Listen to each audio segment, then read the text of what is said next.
sebelum menyusul Laila. Nanti dia meninggal dalam keadaan memeluk pusaranya, memeluk makamnya Laila. Kalimatnya pendek sekali jawabannya. Nanti penghubungnya ini namanya Zaid. Ini surat dariku, aku yang gelisah dan gila. Untukmu, wahai engkau yang ada di lubuk jiwaku. Kini engkau adalah mahkota di kepala siapa dan kekayaan di tangan siapa. Aku hanyalah debu di lembahmu. Bila engkau menuangkan untukku air pertemuan, engkau menumbuhkan bunga dan menerbitkan musim semi.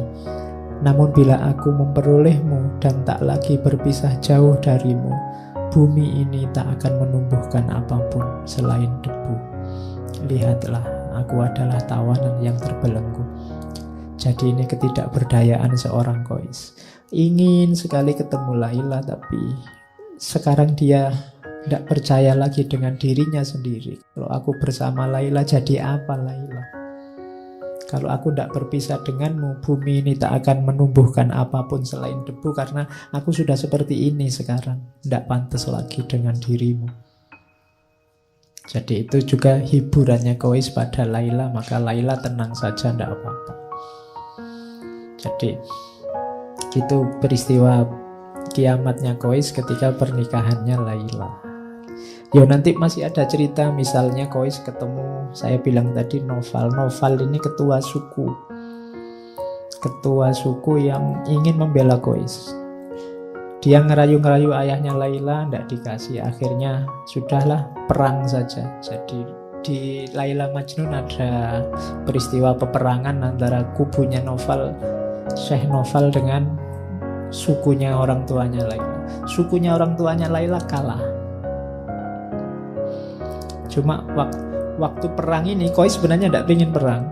Ketika perang Qais malah ada di pihaknya, ceritanya Laila, sukunya Laila. Ya, bingung ya memang.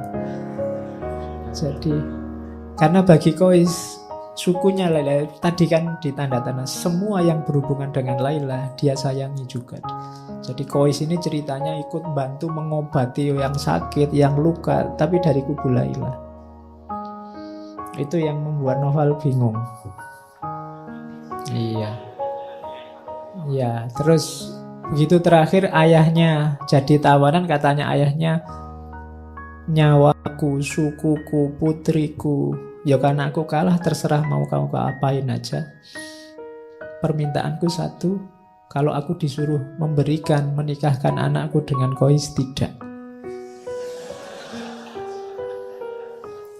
Ya, pokoknya itulah antagonisnya ada di situ.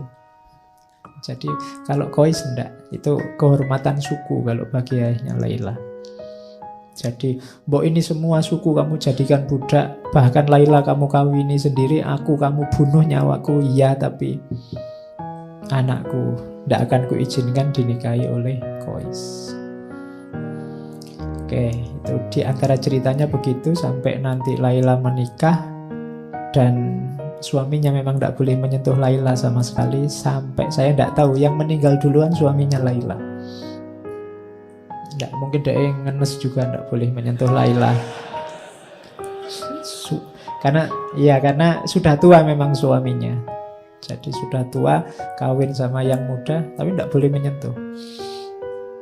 Akhirnya dia meninggal duluan. Tapi Laila ini setelah meninggalnya suaminya, kesehatannya turun drastis karena dia sudah memang habis-habisan memendam rindu. Qais juga sudah habis-habisan begitu. Kemudian dia sakit-sakitan, sakit parah. Dan nanti terakhir ada kalimat bagus, kalimatnya Laila pada ibunya, pesannya. Katanya Laila, ibu, lihatlah, cahaya wajahku telah memudar dan menjadi pucat pasi, tak lagi bercahaya. Lilin-lilin di mataku tampak muram dan akan segera padam. Wahai ibuku, aku mohon engkau mendengarkan wasiatku sebelum aku pulang besok atau lusa. Bila mana aku mati, kenakan aku baju pengantin yang paling bagus. Jangan bungkus aku dengan kain kafan. Carilah kain yang berwarna merah muda, bagai darah segar seorang yang syahid. Lalu riaslah wajah dan tubuhku secantik mungkin, bagaikan pengantin yang paling cantik di seluruh bumi. Alis kois dan bulu mataku ambillah dari debu yang melekat di kaki kekasihku. Dan jangan usapkan ke tubuhku minyak wangi kesturi atau minyak wangi apapun. Usapkanlah dengan air mata kois kekasihku. Sesudah aku mengenakan baju pengantin itu dan menjadi sangat cantik dan anggun, aku akan menunggu kois. Sang pengembara yang luka itu akan datang. Terus, wahai ibu, katakan kepada pengembara yang selalu diliputi kesengsaraan itu, semua sudah selesai. Laila, sahabatnya dalam kesedihan itu, sekarang sudah tiada. Ia telah bebas dari belenggu duniawi. Hatinya hanya diberikan kepadamu dan dia mati untukmu. Cinta telah menyatu dalam kehidupan yang ia jalani. Cahaya cinta itu begitu murni sehingga tak ada kebahagiaan lain yang dia ketahui selain menyebut namamu. Tidak ada satupun yang bisa menghibur pikirannya yang selalu tertekan kecuali cintanya padamu.